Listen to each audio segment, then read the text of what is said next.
Presidenti Bajram Begaj ka vlerësuar raportin e Komisionit për Punët e Jashtëm në Parlamentin Evropian për Shqipërinë, duke e konsideruar si mbështetës në reformat drejt BE. Mëtej në deklarat, kreu i shtetit thekson angazhimin e plot për antarësimin. Edhe nga qeveria, raporti konsiderohet si konfirmim i padiskutueshëm i përparimit të qëndrueshëm dhe të angazhimit të Shqipërisë drejt BE. Madje në deklaratën e ministrit të Jashtëm Ferit Hoxha thuhet se në dokument ofrohet një pasqyrë plot, objektive dhe e balancuar mbi ecurinë e procesit të negociatave, thellësinë e reformave të ndërmarra dhe përputhjen e qëndrueshme të politikës së jashtme me atë të Bashkimit Evropian.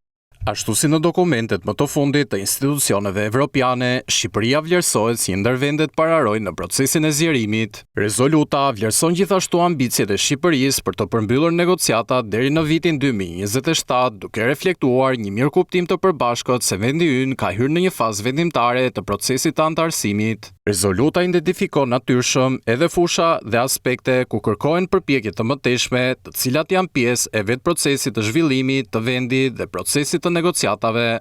Edhe nga kampi opozitar vlerësohet se raporti i Komisionit Evropian është i saktë dhe sipas Sali Berishës denoncon majorancën, po ashtu ai pranon se aty ka dhe detyrime që i lihen opozitës. Ka bërë diagnozën e plot të problematikave me cilat përballohet vendi dhe përveç kësaj ka dhe rekomandime të vyera, të çmuara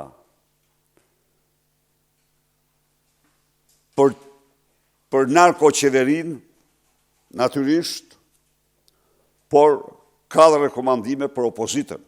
Raporti do t'i dorëzohet zyrtarisht krerëve të institucioneve shqiptare ku do të kërkohet zbatimi i rekomandimeve.